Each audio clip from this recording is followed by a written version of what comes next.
Hoy, en 678, el debate sobre las declaraciones de Randazzo. Hoy tenemos que decirles con bronca y con indignación que tenemos que lamentar un hecho delictivo. Uno de los coches con 3 grafitis. El Estado va a accionar contra los padres en aquellos casos que estos delitos sean cometidos por menores. Llamó la atención tanto despliegue público de su parte.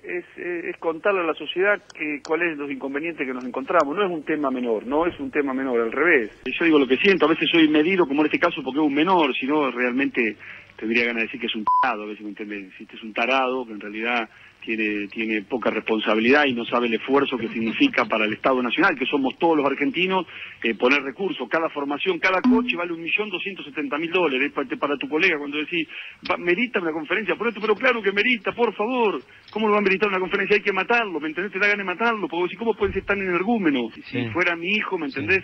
Sí. No te digo lo que haría, le dejo el traste, pero sabe cómo, ¿no? Por pelotudo, ¿me entendés? A mí me pareció exagerado, ¿no? Un poco lo de Randazzo respecto a los chicos, ¿no? Que pintaron grafitis. Tweets de la legisladora porteña por Nuevo Encuentro, Gabriela Cerruti. Rebanco a Randazzo, que está haciendo con los trenes lo que no se hizo en este país en el último siglo. Hay leyes y códigos que aplicar. La mano dura al graffiti solo activa los gérmenes de autoritarismo que hay en toda sociedad. Y derrapó Randazzo, ayer en una nota con Daddy Brieva. No son las palabras propias para un ministro de ninguna manera. Ayer Florencio Randazzo dijo que va a demandar a los padres, que si un hijo de él hace eso le mete una patada en el traste, que son es una manera de decir, me parece. ¿No? Total, sí. Esto primero que decir. ¿Podemos poner las cosas en contexto, por favor? Porque, digamos, Randazzo me parece que es un tipo de bien, con quien yo no comparto un montón de cosas, pero es un tipo de bien, que está tratando de hacer las cosas. No empecemos a decir que es la apología a la violencia. Es una expresión que tenemos todos. El apriete de Clarín vía Suar a los actores. Hay actores que se la han jugado por nada y se depreciaron muchísimo. No saben defender sus propios intereses. Muchos actores, algunos habrán sido por dinero, se ha hablado. Algunos hablado. Me cuesta creer, por mi ideología, esa es una escena que se inventaron. ¿O te pasó que había algunos que nunca habías escuchado hablar de política y de repente era el Che Guevara? El 80%. La explicación no tiene sentido. Me paro de manos porque eso me remite a la peor Argentina, que es el no te metas, no opines, no digas nada, quédate en casa, vos argentino. Eso es lo peor que nos puede suceder. Yo no voy a ser mejor o menor actor o mejor o menor persona porque me enuncie políticamente. Si somos seres políticos, al ser sociales somos seres políticos. ¿Cuál es el inconveniente? Ninguno, yo no veo ningún inconveniente. Ninguno, de verdad. 678 invitó a Adrián Suar para charlar sin edición y evitar así lo que él denomina haber sido descontextualizado, y rechazó el convite. La prensa internacional sorprendida por el ninguneo a la multitud en la plaza. Corresponsal de la ABC News, la cadena estadounidense, me refiero a Joe Goldman. ¿Cómo se entiende, si a él no lo sorprendió un poco, el poco despliegue, ¿sí?, que tuvo esta impresionante manifestación en Plaza de Mayo? Mirando las tapas de los diarios, aquí me hacen reír más que las de la revista Barcelona, qué sé yo. ¿Cómo puede no tener una foto de la fiesta de más de 100,000 personas? Es algo que para burlarse un poquito y llorar un poquito. Tenemos otra mirada, ahora desde Cuba, del corresponsal aquí de Prensa Latina, Martín Jactum. La fiesta por el 25 de mayo, que para mí, en lo personal, fue un acto apoteósico de una gran efervescencia popular. Yo, como periodista, mi función es describir lo que sucede en el país sin tomar un partido hacia un bando u otro desde el punto de vista político ni ideológico. Lamentablemente hay colegas que no hacen lo mismo. Ellos responden una línea editorial para el medio al cual trabajan. Nos visita Martín Jactum, corresponsal de la agencia informativa Prensa Latina. Un winner imperdible. Mucha gente se vio sorprendida por la movilización de la plaza el 25 de mayo. ¿Usted también se sorprendió por la cantidad de gente que fue? La verdad que, mire, un espectáculo de esa naturaleza con tantos artistas es atractivo. No sé si atraen lo mismo planteando los planes sociales o alguna actividad de esa naturaleza. Y el 25 de mayo no le pertenece a un partido político, pertenece a todos los argentinos. ¿Usted cree, que en la Argentina se están conmemorando las fechas patrias de esa manera, de forma partidista? Eso es más que entrevista. Hola. Hermes, ¿usted está en línea? Discúlpeme, pero no le puedo dejar pasar algo que yo creo haber escuchado recién en la comunicación. Usted dijo que hablando de nosotros, estos son más kirchneristas que Kirchner. La verdad que no sé a qué se refiere, Los más kirchneristas que Kirchner. Los más kirchneristas que Kirchner. La verdad que no sé a qué se refiere, Lo que pasa es que este es un medio muy imperfecto para hablar, ¿no? Ayer, por ejemplo, estaba hablando con una persona y seguí hablando con otra. Ayer, por ejemplo, estaba hablando con una persona y seguí hablando con otra. La explicación sobre la mentira de Carmelo. El otro día apareció Vudú en Canal 7, ejercitando su defensa, diciendo algunas cosas que a mí me parecieron inclusive que por ahí fueron operaciones equivocadas, como la denuncia de que en este momento estaba yendo a llevar plata al Uruguay en bolsa y después resulta que estaba en el Senado de la Nación. Digamos, una falla periodística. Tal vez, ¿no? Hay que ver la hora. Tal vez haya sido un fallo que tenga que ver con la hora o no. Veremos. Tal vez haya sido un fallo que tenga que ver con la hora o no. Veremos. Yo quiero pedir algo a la justicia que esté investigando a Vudú. Pregunten el viernes pasado, entre las 11 y las 14, ¿a dónde fue Amado? Porque nosotros sabemos que fue a Carmelo, no pasó por migraciones, ni acá ni en Uruguay. Fue en el día y volvió. Raro, ¿no? Pero bueno, fue. Salió a las 11, llegó a las 14. Salió con 2 bolsos. Ok, uno lleva cosas cuando viaja. 2 bolsos. El viernes anterior a los dichos de la nata entre las 11 y las 14. En directo del Senado de la Nación Argentina, el vicepresidente de la Nación en estos momentos recibiendo en el Senado al expresidente de Brasil, Luis Ignacio Lula da Silva. Escuchamos a Maduro. Aprovechar esta oportunidad con nuestros rectores, referentes de estos tiempos. Pregunten el viernes pasado, entre las 11 y las 14, las 11 de la mañana y las 2 de la tarde, ¿a dónde fue Amado? Porque nosotros sabemos que fue a Carmelo, salió a las 11, llegó a las 14. Que por ahí fueron operaciones equivocadas. Tal vez haya sido un fallo que tenga que ver con la hora o no. Veremos.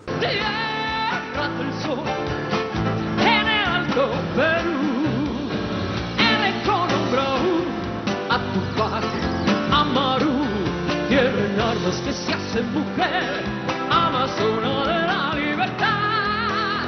Quiero formar en tu escuadro y al clarín de tu voz atacar. En el cañón, présame tu fusil, que la revolución viene oliendo a Castillo.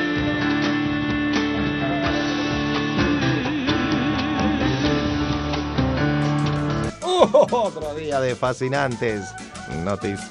1. Nuevo centro de monitoreo de trenes. Estamos acá en este centro de monitoreo, me parece inédito y de lo más moderno en la República Argentina en materia de control ferroviario, en esta primera etapa de control ferroviario de todo lo que es el área metropolitana, con más de 100 pantallas de LEDs de lo más modernos, con operadores que están controlando, como ustedes verán, cada uno 4 pantallas. Nos falta incorporar únicamente la línea Roca, el resto ya están todas incorporadas, controlando muy fuerte para que nos permita no solamente tener buenos trenes y nuevos trenes, sino hacer un control eficaz para evitar cualquier tipo de cosas. Estos hallazgos de bajada de línea. El recibimiento del presidente Menem en la exposición rural de 1993 puede tildarse de apoteósico. En un automóvil cabriolet, escoltados, como quedó señalado por el Regimiento de Granaderos a caballo. Solo su ministro de Economía, Domingo Cavallo, recibió allí una ovación semejante. Y un detalle para toda la audiencia de ATC, la cerrada ovación con que fue recibido el ministro de Economía cuando hizo su ingreso aquí al predio ferial. Presidente Graciano Olivieri de Canal 26, si bien este es un buen momento para el campo, Ha dejado claro hoy el ministro de Economía que no puede de momento bajar las retenciones al campo. ¿Cuál sería la buena noticia que usted puede darle a la gente del campo? La primera buena noticia que tenemos dado a los argentinos es no mentirnos. Yo no vengo ni a hacer demagogia, ni vengo a prometer lo que no puedo cumplir. Cuando nosotros podamos tomar determinaciones, que las vamos a tomar trabajando en forma conjunta, directa y en una comunicación permanente con los hombres del campo, como con los hombres de otros sectores de la sociedad, con todo gusto lo vamos a anunciar, pero no, lo que no quiero decir una cosa que después no se cumpla. 3. Un profe Romero al borde de la excelencia. Bueno, vamos a ver cómo fueron tratando los diarios lo que pasó el día 25 de mayo, el día de ayer.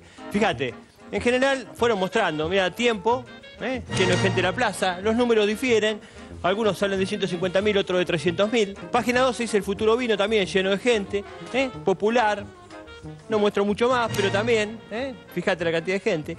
Ahora, fíjate La Nación, ¿sí?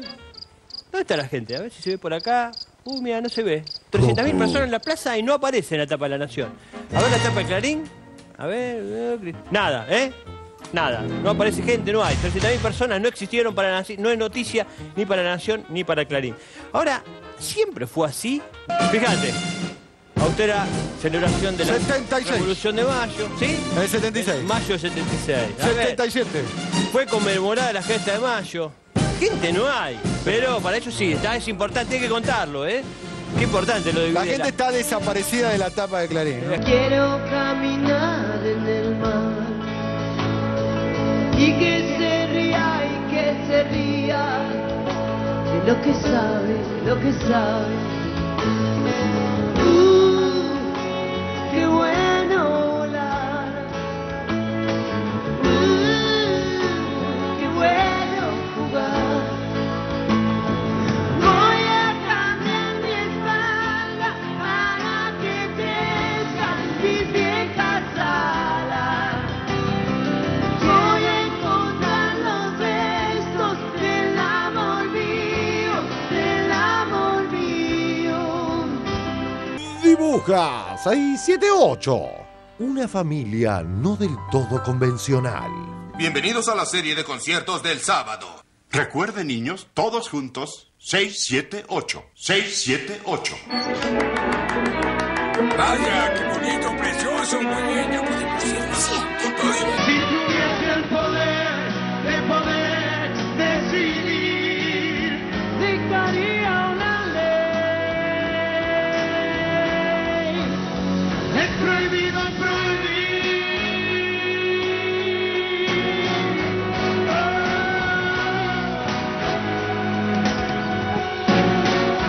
Es prohibido prohibir.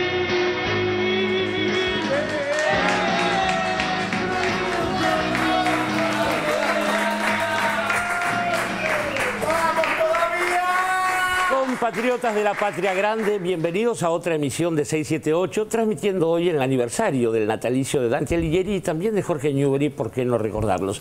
Buenas noches, compañeros columnistas del panel. Voy a saludar a nuestro invitado de esta noche, que es el colega Martín Jactún. ¿Está bien pronunciado así? Perfectamente. Voy a contarles brevemente, y es muy difícil hacerlo así, quien es Martín Jactún, es un destacadísimo colega cubano, nació en La Habana, vivió sus primeros años en un batey, que es como un pueblo, un pequeño ingenio azucarero, allí en lo que era 1 de Mayo, que hoy es Cienfuegos, ¿no? Es al sur, centro de la isla.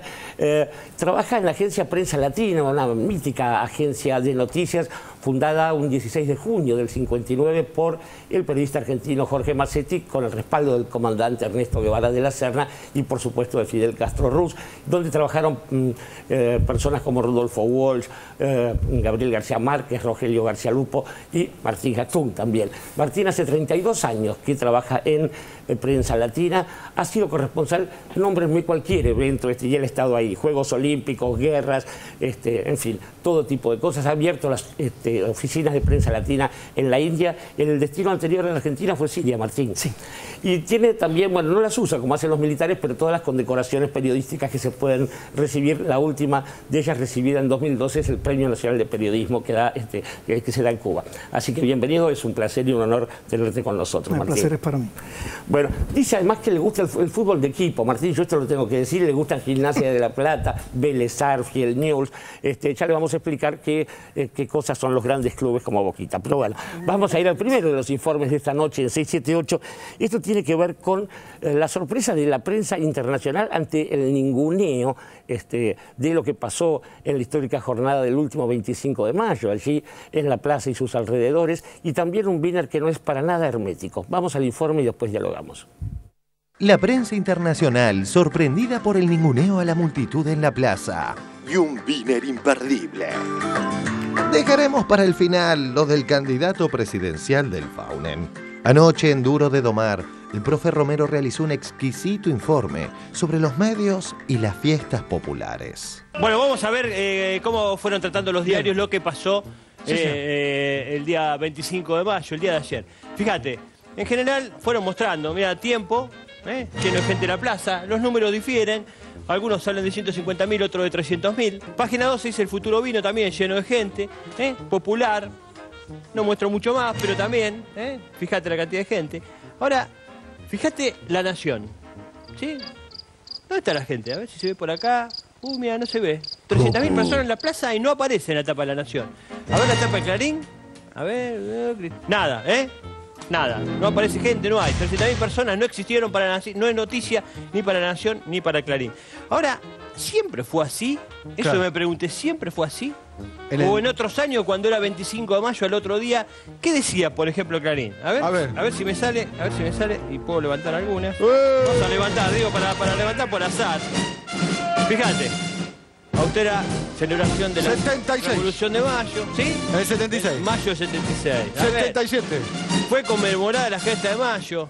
Gente no hay, pero para ellos sí, es importante, hay que contarlo, Qué importante lo de la gente está desaparecida de la tapa de Clarín, ¿no? La gente, 1980 conmemoró todo el país la revolución. Mirá, todo el país. ¿Alguna persona? No es curioso eso. Todo el país y son 4. Todo el país, ahí está. Ahí está. Qué raro que todavía sigue con papel prensa, ¿no? La verdad que hay algunas deudas todavía en la democracia. Digo, pero más evidencia de la complicidad de Clarín con la dictadura, no hay más que mirarlo, ¿no? Sí. Fervorosa celebración, mirá. Fervorosa de la gesta de mayo. Mirá. Todo milico, un desfile. Un desfile. Esto será el año 78. Año 78. Es el mismo diario que sale ahora, el Clarín. Le aclaramos a los televidentes por si no lo sabían. 79, presidió la Junta de la Celebración Patria. Eso también es importante, por eso merece... Y los mismos dueños. Y los mismos dueños. Merece la mitad de la tapa, sí. Ahora hay 300.000, no aparece la tapa. Ahí estaban estos 4 y aparece, ¿sí? Los analistas internacionales se sorprenden con el crecimiento de la brecha entre la realidad y la cobertura de la prensa dominante. Corresponsal de la ABC News, la cadena estadounidense, me refiero a Joe Goldman. ¿Cómo se entiende, si a él no lo sorprendió un poco, el poco despliegue, ¿sí?, que tuvo esta impresionante manifestación en Plaza de Mayo? Mirando las tapas de los diarios, aquí me hacen reír más que las de la revista Barcelona, qué sé yo. ¿Cómo puede no tener una foto de la fiesta de más de 100.000 personas? Si Moyano tiene 20.000 personas, es tapa de diario. Es algo que para burlarse un poquito y llorar un poquito. Hay tanta locura ahora que yo realmente estoy, como periodista, no sé, el otro día en la tapa de Clarín había una nota diciendo, dijo a Vudú, andate a 678 para defenderte. Sí. Ahora, mi primera pregunta fue, ¿de dónde sacaron esa tapa? Segundo, ¿cómo eso es tapa de un diario? Voy a decir que los diarios todos los días con ese tema en tapa. Yo estoy acostumbrado, en mi trabajo viajo mucho, leo diarios en toda América Latina. Ahora, tiene un poco más de...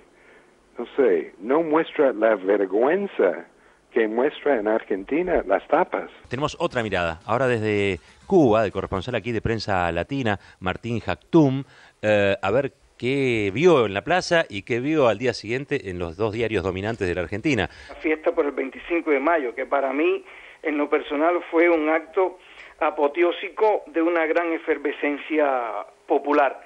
Yo, como periodista, mi función es describir lo que sucede en el país sin tomar un partido hacia un bando u otro desde el punto de vista político ni ideológico. Lamentablemente hay colegas que no hacen lo mismo. Ellos responden una línea editorial para el medio al cual trabaja. Para el final, lo prometido a cargo del principal presidenciable faunista. Muchos de los que hablaban y aseguraban el fin de ciclo se vieron sorprendidos con la cantidad de gente que fue a la plaza el día domingo. ¿Usted también se sorprendió? Perdón, no lo entendí. Mucha gente se vio sorprendida por la movilización de la plaza el 25 de mayo. ¿Usted también se sorprendió por la cantidad de gente que fue? La verdad que, mire, un espectáculo de esa naturaleza con tantos artistas es atractivo. No sé si atraen lo mismo planteando los planes sociales o alguna actividad de esa naturaleza. Y el 25 de mayo no le pertenece a un partido político, pertenece a todos los argentinos. ¿Usted cree, digo, que en la Argentina se están conmemorando las fechas patrias de esa manera, de forma partidista? Eso es más que Hola. Hermes, ¿usted está en línea? Discúlpeme, pero no le puedo dejar pasar algo que yo creo haber escuchado recién en la comunicación. Usted dijo que hablando de nosotros, estos son más kirchneristas que Kirchner. La verdad que no sé a qué se refiere, ¿eh? Son más kirchneristas que Kirchner. Son más kirchneristas que Kirchner. La verdad que no sé a qué se refiere, ¿eh? Lo que pasa es que este es un medio muy imperfecto para hablar, ¿no? Ayer, por ejemplo, estaba hablando con una persona y seguí hablando con otra. Ayer, por ejemplo, estaba hablando con una persona y seguí hablando con otra.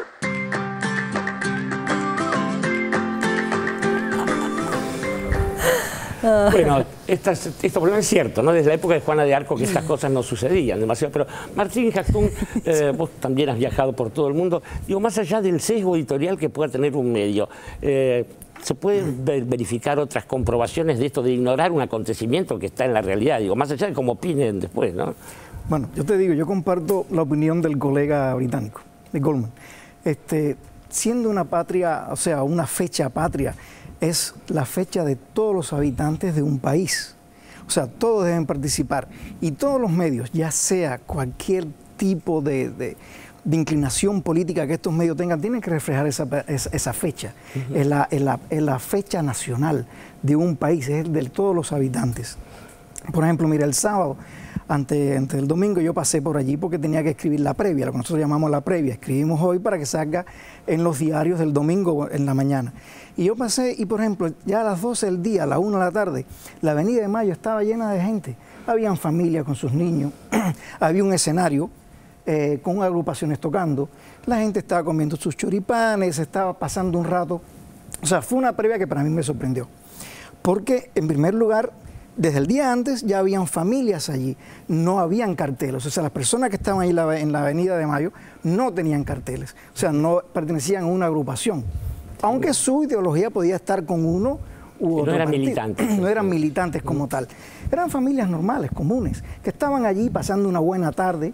El clima era excelente, un cielo azul, celeste, realmente impresionante, fresco, y estaban pasándola bien. Eso me sirvió para escribir una especie de crónica el sábado para que lo tuvieran los diarios que reciben la información de Prensa Latina al día siguiente, el domingo, lo pudieran publicar.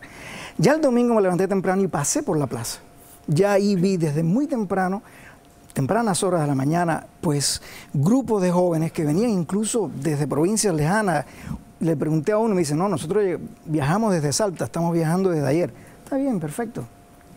Como en toda gran movilización que se hace en cualquier otro país. Y ya por la tarde después, lo que hice fue, antes que la presidenta hablara, pues fui a sentir esa efervescencia que describí para Radio Nacional hoy por la mañana, que realmente para mí me impresionó porque fue apoteósica. Porque vi a un pueblo que estaba disfrutando de su día, de su fecha. También habían grupos que expresaban también su festejo, su alegría, porque se estaba celebrando el 11º aniversario de la asociación del poder del presidente Néstor Kirchner.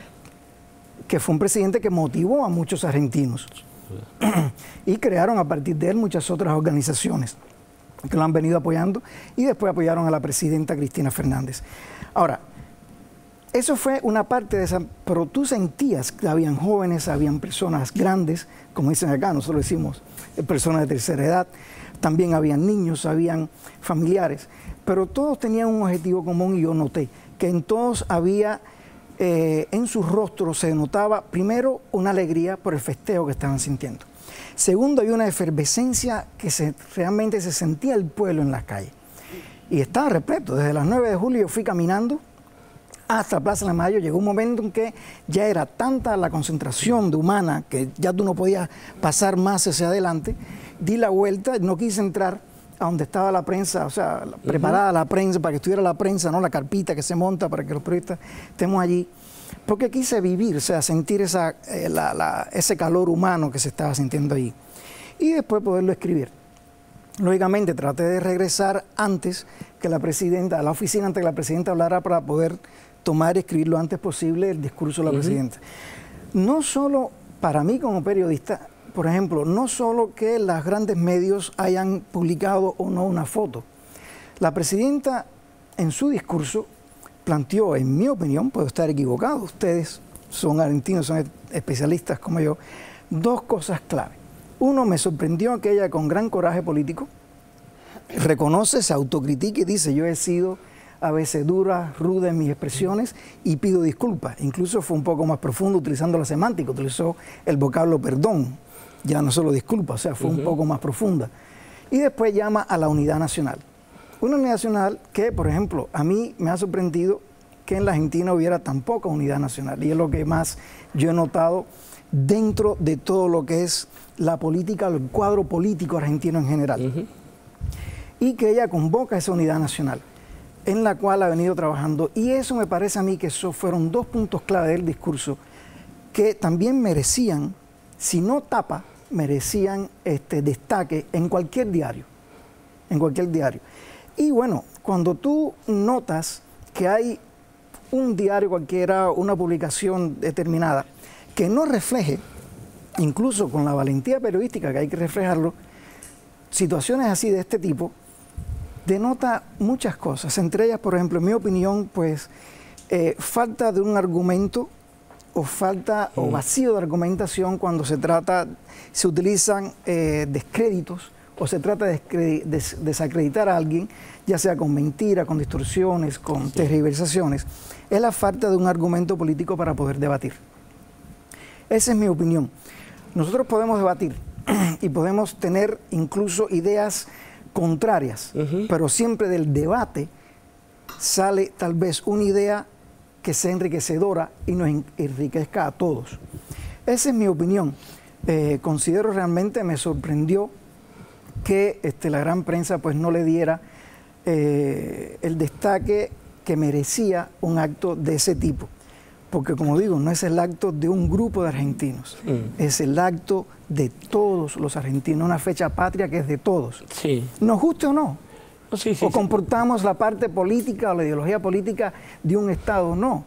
Es la fecha nacional, es la fecha patria. Martín, seguro. Acá generalmente hacemos una crítica de lo que sería la prensa hegemónica, de agendas únicas, imposición de determinado tipo de noticias. Entonces, la pregunta sería, porque quizás los que nos están viendo no saben, ¿qué es una agencia de noticias? ¿Qué relación tiene una agencia de noticias con los medios que nosotros como ciudadanos leemos constantemente? ¿Y hasta qué punto entonces las agencias de noticias no son las que efectivamente instalan de repente una agenda o una información única o una misma visión sobre una información? Bien, una agencia de noticias es una fuente de información. O sea, nosotros como reporteros de agencias de noticias, pues vamos a los lugares, buscamos las noticias, las escribimos y la agencia se encarga de circularlas. Ahora, los medios que reciben esa información, pues tienen la potestad de publicar las noticias de cada agencia o no. Siempre hay agencias o medios que se identifican más con la línea editorial de una agencia que de otra. volviendo a lo que es lo real maravilloso de todo este mundo mediático en el que estamos viviendo hoy, es que cada vez más hay una homogeneidad, uniformidad en la gran prensa hegemónica mundial, donde las publicaciones que son parte de esa hegemonía mediática, pues se entrelazan cada vez más con los medios internacionales, del cual a veces reciben las informaciones y solamente publican esa parte.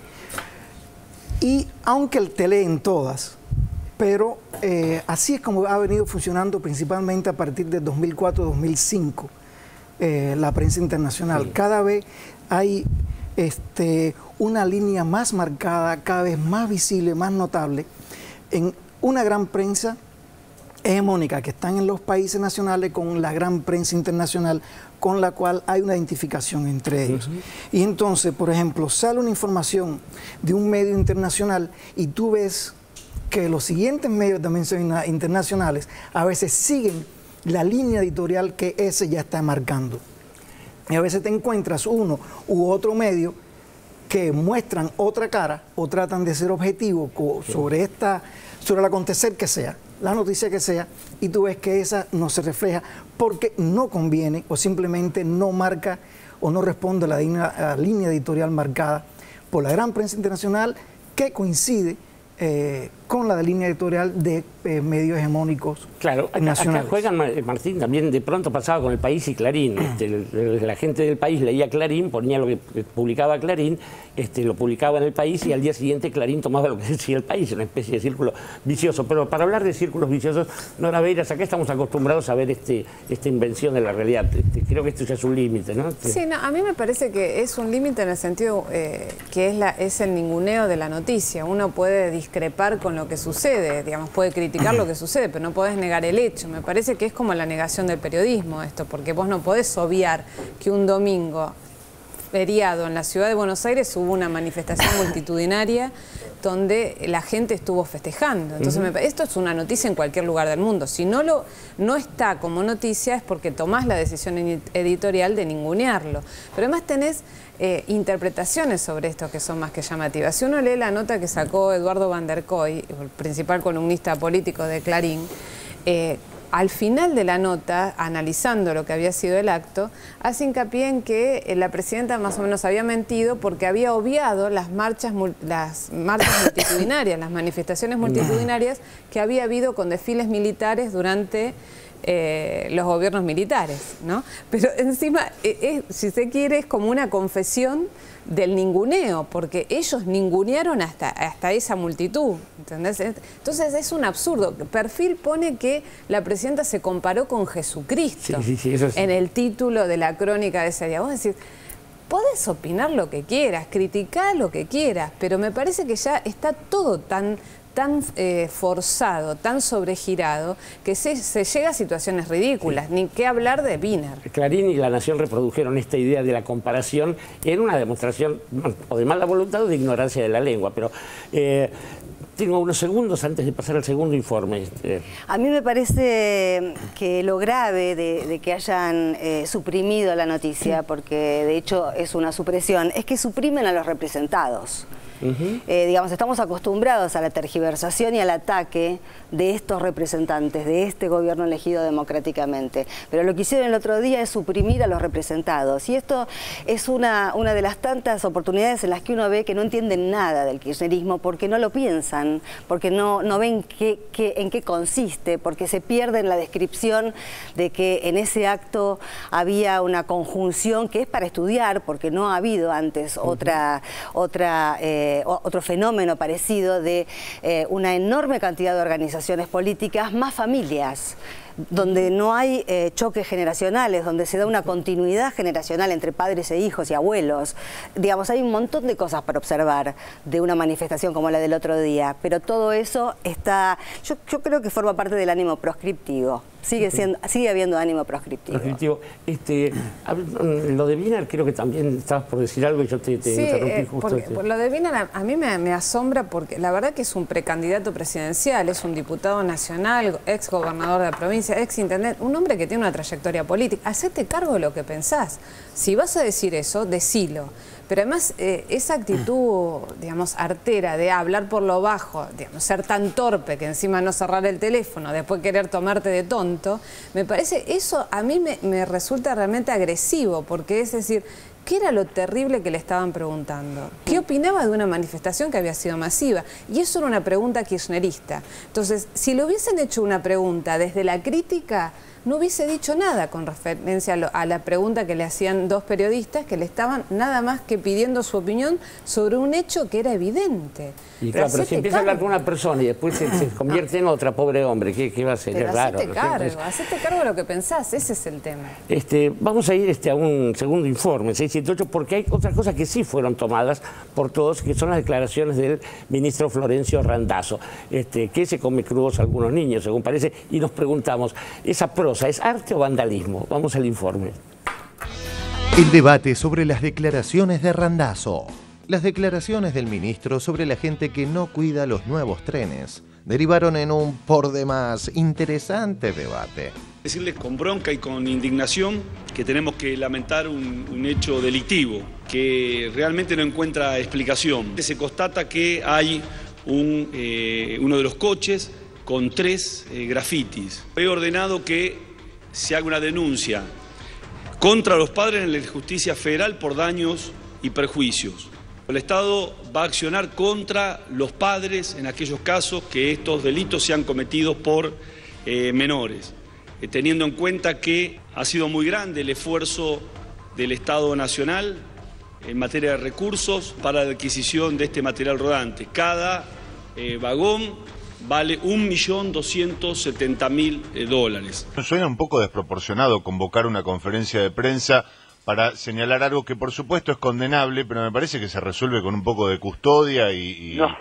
Llamó la atención tanto despliegue público de su parte. Es contarle a la sociedad cuáles son los inconvenientes que nos encontramos. No es un tema menor, al revés. Yo digo lo que siento, a veces soy medido, como en este caso, porque es un menor, si no realmente tendría ganas de decir que es un tarado, a veces me entienden. Si este es un tarado, que en realidad tiene poca responsabilidad y no sabe el esfuerzo que significa para el Estado Nacional, que somos todos los argentinos, poner recursos. Cada formación, cada coche vale $1.270.000. Para tu colega, cuando decís, merita una conferencia, pero claro que merita, por favor. ¿Cómo lo va a meritar una conferencia? Hay que matarlo, ¿me entendés? Te da ganas de matarlo, porque si ¿cómo pueden ser tan energúmenos? ¿Entendés lo que digo? Pero uno tiene que tratar de ser medido, porque si es un menor, ahí tiene que ver a lo mejor cuáles son sus condiciones, pero bueno, empieza como a intentar justificar ese comportamiento. Pero está claro que, hemos hecho la denuncia penal, vamos a accionar contra los padres, vamos a reclamarlo en resarcimiento por el daño, pero yo soy como soy y no voy a cambiar, porque aparte creo que la mejor forma de hacer política es ser auténtico, decir lo que uno piensa, lo que uno cree, lo que uno está convencido. Bueno, Florencio, me hiciste transpirar, no seas tan pesimista. Si fuera mi hijo, ¿me entendés? No te digo lo que haría, le dejo el traste, pero sabe cómo, ¿no? Por pelotudo, ¿me entendés? A mí me pareció exagerado, ¿no? Un poco lo de Randazzo respecto a los chicos, ¿no? Que pintaron grafitis. Es muy buena la pasión que el ministro le pone para todo lo que es el sistema ferroviario y me parece que tenemos que todos cuidar, sobre todo estas nuevas unidades. Pero me pareció exagerado realmente en algunas apreciaciones que tuvo, ¿no? Me parece sí muy bien la sanción, ¿eh? Me parece eso sí muy bien que el ministro los denuncie y que los padres de estos chicos se hagan cargo. Tweets de la legisladora porteña por Nuevo Encuentro, Gabriela Cerruti. Rebanco a Randazzo, que está haciendo con los trenes lo que no se hizo en este país en el último siglo.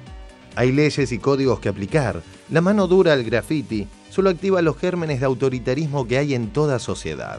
A algunos compañeros no los entiendo. ¿Qué estarían diciendo hoy si fueran menores detenidos por Macri por un graffiti en la catedral? Porque estamos contentos con los trenes y bancamos a Randazzo, no podemos bancar cualquier cosa. Y derrapó Randazzo, ayer en una nota con Daddy Brieva, más allá de la violación de la ley que implica que se arruine material, en este caso material del Estado, ¿no? Pero obviamente no son las palabras propias para un ministro de ninguna manera, y además, la idea esta de hay que matarlos, la verdad que es más que preocupante, a pesar de que sea una imagen, ¿no? Nadie imagina que el ministro está pensando eso. Ayer Florencio Randazzo dijo que va a demandar a los padres que si un hijo de él hace eso le mete una patada en el traste, que son Es una energúmenos. manera de decir, me parece. ¿No? Total, Sí. esto primero que decir. ¿Podemos poner las cosas en contexto, por favor? Porque, digamos, Randazzo me parece que es un tipo de bien, con quien yo no comparto un montón de cosas, pero es un tipo de bien, que está tratando de hacer las cosas. No empecemos a decir que es la apología a la violencia, es una expresión que tenemos todos. Pero cuando uno lo escucha a Randazzo, no tiene ganas de aplaudirlo. Hay que mantener el control, ya tiene que estar entrenado para mantener el control hasta el extremo. Hay que aprender a tener cuidado. Estas son expresiones de Randazzo. Es que ha sido muy mortificante la campaña de todo este tiempo. Yo estoy mirando lo que han sido las notas de Clarín a lo largo del 2013, nada más, por no tomar el 2012. Voy a leerles. El 18 de enero del 2013, Clarín tituló "La promesa de Randazzo que está lejos de cumplirse". Atacaban al ministro por la tergiversada frase sobre la revolución ferroviaria. Apenas un año después, ya llegaba la primera formación 0 kilómetro. 17 de marzo del 2013, Clarín tituló "El gobierno ya empezó a pagar vagones que aún no están diseñados", con una bajada en mayúscula que decía "Transporte", no tiene ni una imagen de las formaciones compradas a China. Pasaron pocas semanas, 14 de junio del 2013.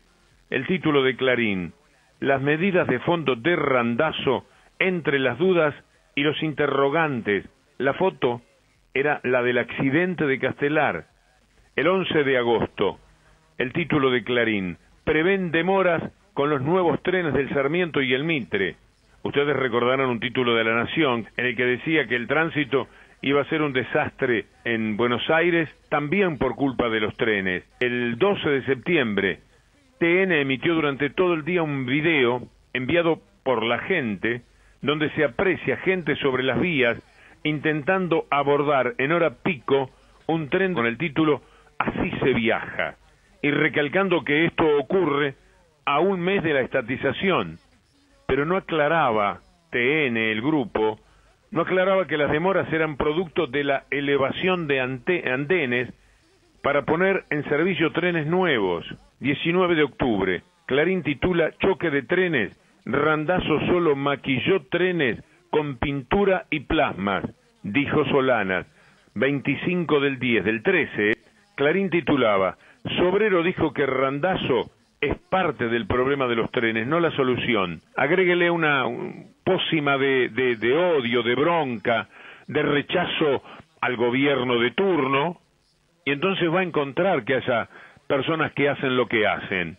Pero el que daña un tren de esta manera está inspirado en quienes le dan una manija muy fuerte hacia el odio. De otra manera no se puede entender. Defender porque no es justo que te quemen con el pucho los nuevos tapizados, o te rayen, o te escriban, o te hagan cosas, porque son bienes de todos, y aunque fueran bienes privados, tampoco nadie tiene derecho de ir a romper lo que es del otro. Me parece a mí una cuestión casi tan obvia que no requiere mayores explicaciones.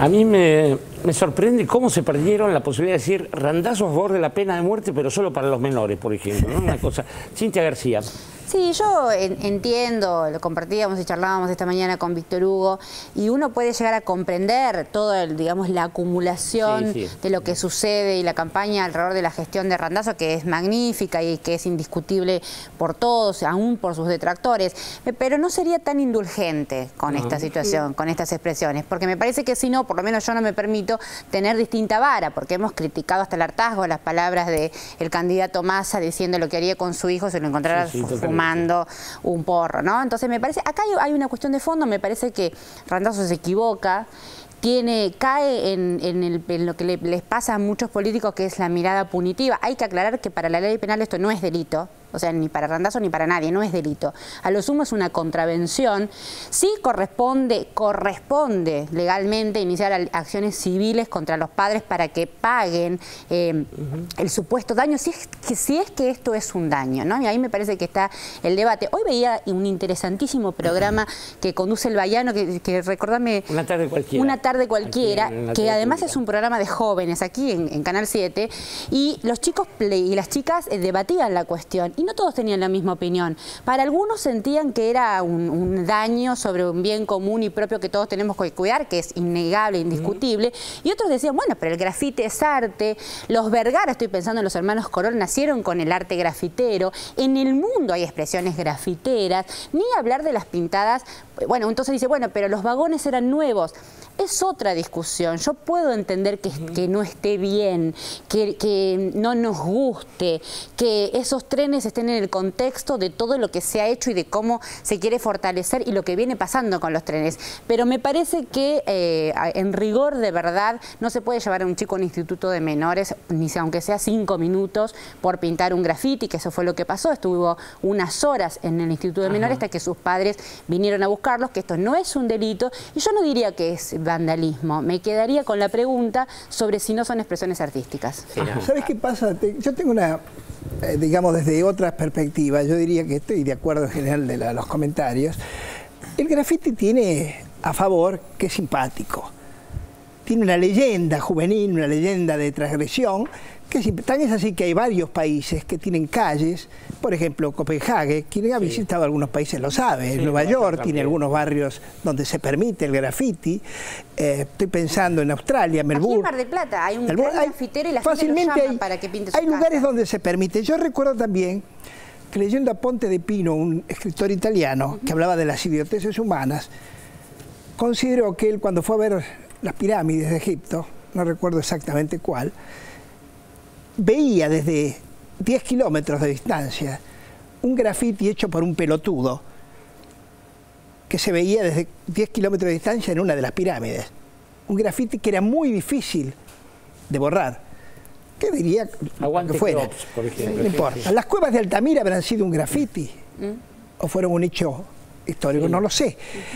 El muro de Berlín, cuando se cortó la frontera, empezaron a hacer grafitis y se vendía por bloques con los grafitis hechos por los propios berlineses. Entonces, el grafiti tiene una leyenda de simpatía, por eso algunos diputados o legisladores dicen que esa severidad... Y yo, ¿saben qué? Me imaginé que el tatuaje, vamos a suponer que sea un grafiti sobre el cuerpo, se dice grafito en español, pero quedó grafiti. Y en realidad el grafiti es el plural, además, lo estuve viendo, porque en italiano la I termina, es plural, pero se acepta que sea grafitis, con S, en plural. Entonces yo pensaba que el tatuaje, que es algo individual, que uno se expone y se grafitea, digamos, por propia voluntad, pero si uno se quedara dormido o lo hicieran dormir y alguien le pintara un grafiti indeleble sobre su cuerpo, no se sentiría bien sobre su propiedad que otro le pintara un tatuaje obligadamente. También pregunto, si yo veo con simpatía el grafiti, ¿qué pasa si yo me paso todo un fin de semana pintando mi casa y vienen dos grafiteros divertidos y me enchastran todo el frente? Qué simpáticos que son los transgresores, qué bien. Nada más, quise decir esto. La cuestión del grafiti es que tiene una tradición de transgresión, pero Martín, ¿cómo ves la historia esta? Bueno, poco difícil para opinar sobre algo tan nacional y un poco complejo, pero bueno, mira, el graffiti, él lo estuvo diciendo, hay zonas en ciudades donde se permite el graffiti como arte. Ahora, una cosa es hacer arte con graffiti y otra cosa es pintar cualquier cosa algo indebidamente. Todo Estado tiene medidas, tiene resoluciones, tiene actas y leyes donde se considera el daño a la propiedad, que es la propiedad común. Me parece que en este caso lo que se está haciendo desde el punto de vista legal, que es llamar a los padres de estos menores a que tengan la responsabilidad sobre lo que hicieron sus hijos, es lo correcto. Es lo que hace cualquier Estado en el mundo. Eso es lo obvio. Ahora, que el ministro en un exabrupto se haya expresado un poco indebidamente, coincido con la colega Cintia, que la tengo acá a la izquierda. Bueno, pero es que también hay que analizar lo que el colega Víctor Hugo estuvo mostrando, que desde el año pasado, la crítica, además crítica con saña, con odio contra Randazzo, ha sido intensa. Sí, igual un ministro no tiene que dejarse avasallar por eso, si no acá estarían todos a los gritos. Lógicamente, ahí él tuvo que mantener la cordura, ¿no? Sí. Pero bueno. El tema es cómo se ve, si se ve como un delito, si se ve punitivamente o se ve como una transgresión que en todo caso necesita un resarcimiento económico por parte de los padres, un daño, como dice el colega, a la propiedad. Pero está bien, yo no puedo creer que esto se presente como una expresión artística. Muchacho, vaya a pintar su casa. Digo, verdaderamente me parece que... Y yo creo que hay una... Muchachos de todo el mundo tenés que decir. Muchachos de todo el mundo, pero a ver... No, pero fíjate, el lugar donde se pone un papel sobre una columna, parece que es una pintura, y después saca el papel y lo cuelgan en una galería. Claro, pero digo... Esto eran las firmas de los artistas nada más. Pero la sociedad ideal del orden y la pared blanca. ¿Y es lo que dijo él? No, la pared no, los trenes. Bueno, y también los trenes. Hay un esfuerzo importante que hace el Estado para poner los trenes y resulta que hay dos pibes que no tienen mejor idea que ir a expresar su arte ahí. Y a mí me parece que... Te digo una cosa, para la cultura grafitera, estuve investigando y hablando y escuchando lo del programa del Bahiano, insisto, acá en la televisión pública, muy interesante, el sumum de un grafitero es pintar un tren. Pero, Cintia, ¿qué carajo me importa la cultura grafitera sobre los bienes públicos? Te está contestando con la razón, no conteste con una juvenil. Pero viste, no me venga a decir. No hagamos estudiar. Digo, la cultura grafitera sobre los bienes públicos, me parece que tiene que quedar... Pero que a vos te importe o no te importe, a mí me interesa relativamente. Yo te estoy contando... Pero piensan cosas distintas, está bueno. Yo te estoy contando, yo te estoy diciendo no me tenés que responder qué carajo me importa. Déjalo terminar la reflexión, perdóname, me importa un carajo la cultura grafitera, no es contra vos. Pero digo... Pero donde sí que yo coincido con vos es que me parece que tendríamos que hacer un mea culpa respecto de cómo hicimos el tratamiento de lo que hizo Massa aquella vez cuando le comentan, ¿y usted qué haría si ve a su chico fumando marihuana? Me parece que es, en todo caso, digo, un exabrupto, pero que también se entiende con un lenguaje coloquial. A un padre le decís, ¿qué hace si tu pibe lo fajo? Le pego una patada. Y entonces me parece que ahí fuimos, digamos, demasiado severos. Medimos con distintas variables. Igual entrecruza todo el papel de qué es del Estado y qué no es del Estado. Mientras estaba pintando su grafito, Martín lo interrumpimos. Dos cosas nada más. Estoy de acuerdo con lo que dijo él. No solo dañar la propiedad pública, sino incluso la privada. Como él ilustra, se pasó 2 días pintando su casa, o como cerca de mi casa, en un comercio, esta familia que tiene este comercio cerca a un par de cuadras donde vivo, pintaron, arreglaron su comercio, le pusieron sillas nuevas, lo vistieron bien, y al día siguiente, como a las 2 noches, a la mañana, apareció todas las paredes pintadas un grafite negro, que no era ni arte, eran letras puestas. Eso me imagino al dueño que pasó, que invirtió en poner su comercio, que lo hiciera mejor, cómo se sentiría al ver estas letras negras, cómo se sentiría. Y vamos a ver desde el punto de vista, vuelvo a las leyes, por ejemplo, en Canadá y en Estados Unidos, en este momento en Nueva York, pintar un tren es un delito. Claro. Y como tirar basura en la acera o dejar la caquita. No es un delito en Nueva York pintar un tren. No, te digo, tú dejas un papel en la acera en Manhattan y la multa son hasta $2.000. Y pintarlo también, está prohibido. En los subtes no se nota, por lo menos. Lo que decís vos es cierto que el tren, perdón, estoy tratando de conversar, porque estuve leyendo sobre eso, además porque hay un libro de Pérez Reverte sobre los grafitis. El último libro de Pérez Reverte. Y hay otro libro también acá que hizo alguien acerca... Los grafitis son muy ingeniosos. Si te pones a enumerar, los grafitis son muy ingeniosos. Pero eso son las leyendas, estamos hablando más de la pintura. Yo me parece que ahí lo que vos decís, que el tren es el paroxismo, la exaltación del ideal del grafitero, combinando con él, y que sea la exaltación. No, yo simplemente explico... Es un problema de él, que si la exaltación es un pecado... ¿Qué vamos a hacer con los grafitis políticos, por ejemplo, que son sobre la propiedad privada, que están en campaña? A ver, Nora.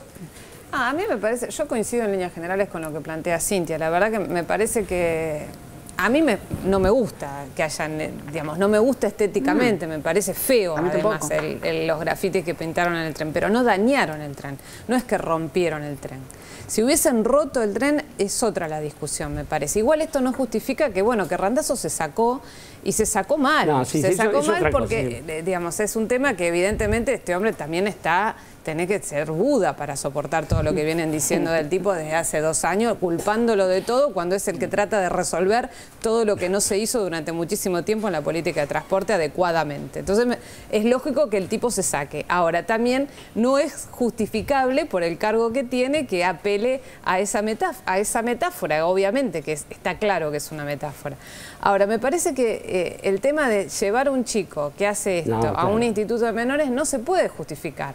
La verdad no se puede justificar. Ahí no sé cuáles fueron los mecanismos legales que entraron en ¿Pero que lo internaron en un instituto? Lo tuvieron un rato ahí. Tuvieron demorado una hora demorado al pibe una hora porque pintó la verdad. El tema es así, si se les ocurre, si se les ocurriera, porque es una linda debate que no vamos a resolverlo, creo, no sé si vos lo podés resolver.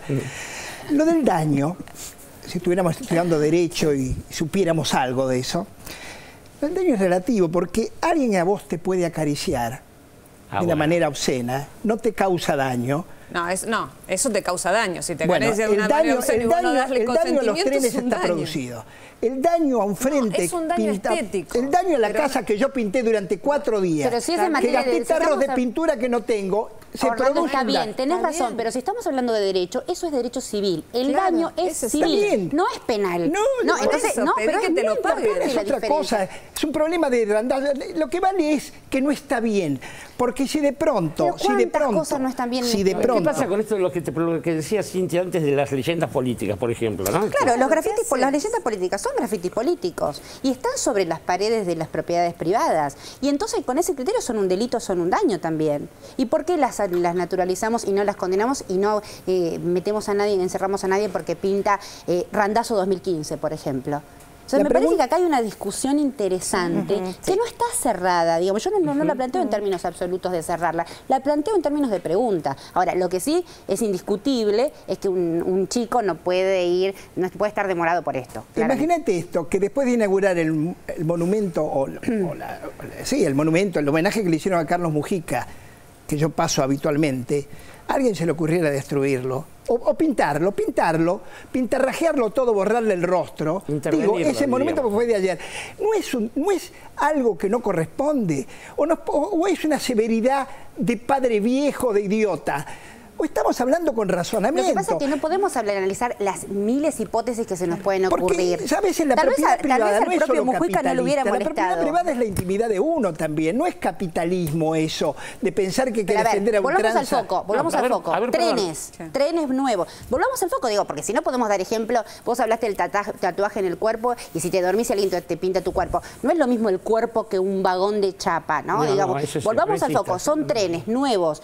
Randazzo pobre, es cierto, viene haciendo... Olvidémonos de Randazzo. Bueno, está bien, exacto, pero trenes nuevos no puestos en funcionamiento que los pintan, no pintaron las ventanas, pintaron los vieron a los dibujos, pintaron... A mí tampoco me gustan, pintaron las partes de abajo y no afectaron el funcionamiento. Sobre eso, ¿qué postura tenemos? ¿Es delito? No es delito. Delito no es. ¿Es una contravención? ¿Hay que pagar ese daño? ¿Vos decís que en New York tampoco es delito? ¿En Cuba cómo es? ¿Tiene esto? Digo, ¿qué pasa ante una situación así?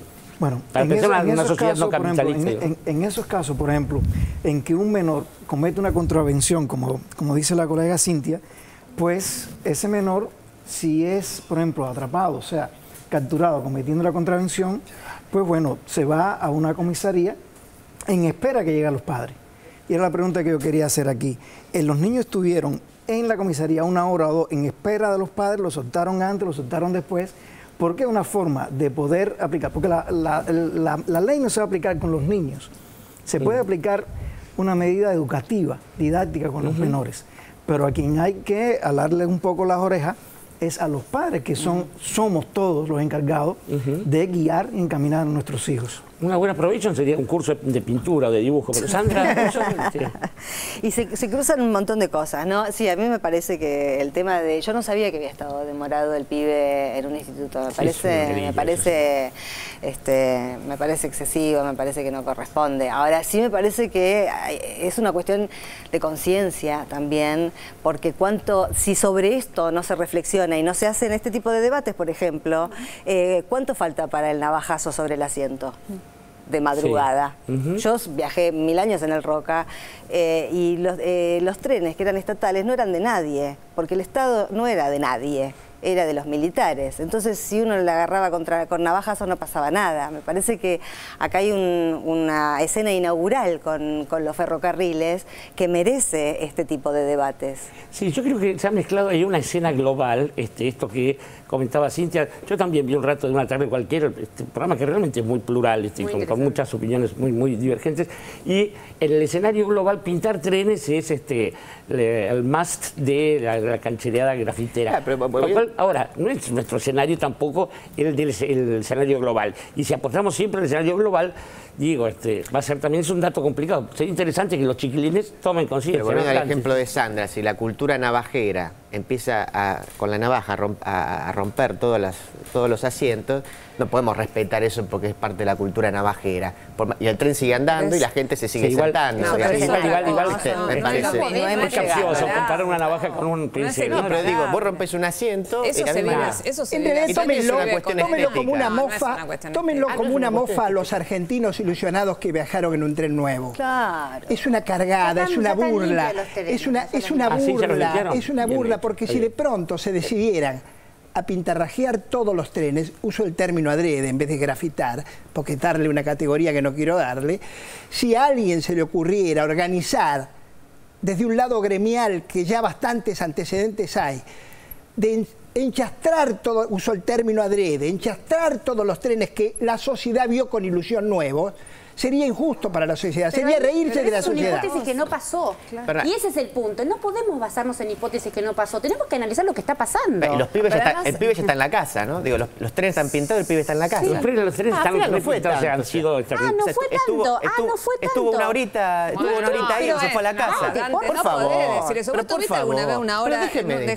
Yo no ando pintando los trenes, ¿viste? No se puede defender cualquier cosa, por favor. No, la verdad, cualquier barbaridad. Es un progresismo tan sonso. Disculpen que vuelva con la soncera, por favor. No, me parece defendiendo la cultura grafitera.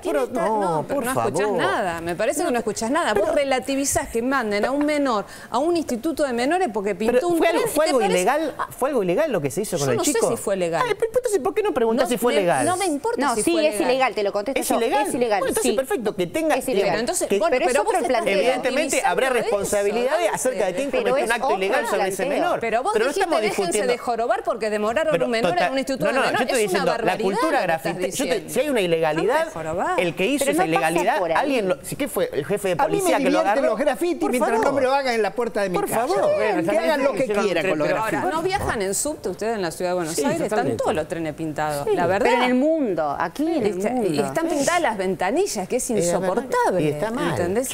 Y está mal, pero no está, pero a nadie se le ocurre mandar un chico a un instituto de menores. Si alguien hizo eso y es ilegal, evidentemente tendrá que cumplir en la justicia. ¿Quién fue? ¿Quién fue el comisario? Pero estás desbordado. Yo no voy a discutir con no voy a discutir con alguien desbordado. Discúlpame. No, perdóname, yo no voy a hacer. Vos no justificás. No, perdóname, la que está desbordada de progresismo sonso sos vos, me parece. Bueno, es tu opinión. ¿Por qué no aceptás? Es tu opinión. Perfecto. Fundamental. Es tu opinión. ¿En qué te basas? Vos salís a defender. ¿En qué te basas para decir cualquier tipo de cosa? No. Y si vos decís que esto es ilegal, decís quién fue, lo apresaron, yo ya te di todos los argumentos que tengo que para darte. Yo también. No te estoy descalificando. Estar en contra tuya no es estar desbordado, eso vos tenés que entenderlo. No, vos me estás diciendo que estoy desbordada de progresismo sonso. Me parece una descalificación.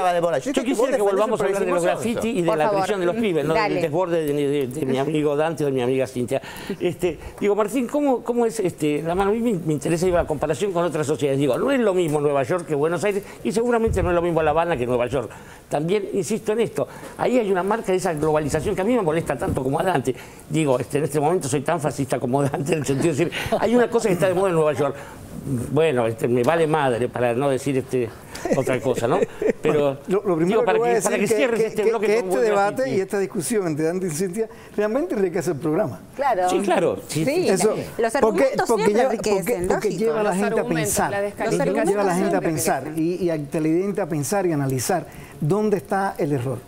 Bueno, bien, el error está en que unos niños brincaron una cerca, entraron a un predio, a un patio de trenes, tal vez mal cuidado, había que chequear de ahora en adelante cómo esos patios donde se parquean los trenes, se estacionan, está bien cuidado o no. Ahí debe haber una guardia que vigile esos trenes que fueron comprados con el sudor de todos los argentinos. Sí. Eso por una parte. Por la otra parte, hay que analizar cómo fue que los agentes llevaron a los niños y cómo fue el trato con los niños. Si hubo personas en ese caso, si son mujeres, que deben ser agentes mujeres, si son tratos de niños, con la ley establecida.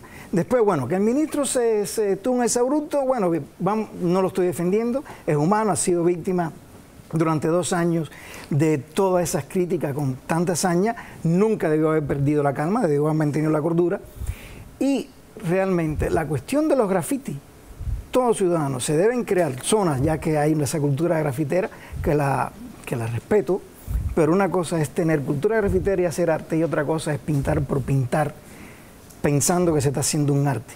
Y el que quiera aprender a hacer arte, bueno, que se compre una tela o que pinte en el patio de su casa hasta que lo sepa hacer bien. Sí. No sé, eso Martín, es pero eso no tiene la gracia que tiene la rebeldía. Convengamos que para jorobar a los trenes han hecho más algunos dirigentes sindicales de la zona de Castelar. Vamos a ir a un corte en 678 y cuando volvamos vamos a hablar acerca de otro tipo de arte, que es el arte de seguir mintiendo. Pero ahora vamos a una pausa. ¿Querés conocer el futuro? Historias de ayer y de hoy. En el 2001 se anunció un fuerte recorte que rebajó las asignaciones familiares, perjudicando a las familias en medio de una crisis sin precedentes. ¿Por qué lo recordamos? Porque recordar dónde estábamos le da más valor a lo que conseguimos entre todos y nos hace imaginar el futuro. Por decisión de Néstor Kirchner y Cristina Fernández de Kirchner, hoy casi 8 millones de argentinos reciben asignaciones. Son derechos que nos costó conseguir y que tenemos que defender entre todos con trabajo y amor. Con ellas se estudia y se garantiza la salud. Para todos ellos, anunciamos el aumento del 40% del monto de la asignación universal por hijo, la asignación por embarazo y las asignaciones familiares que pasarán de 460 a 644 pesos. Y las asignaciones por hijo discapacitado que pasarán de 1.500 a 2.100 pesos. Este aumento del 40% se realizará en junio. Es nuestro compromiso en una Argentina que incluye. ANSES, con cada argentino, siempre. Presidencia de la Nación. Condenada sangre, cosquillea tibia, no se puede soportar. Fíjense, señores, cuando esa tormenta sube.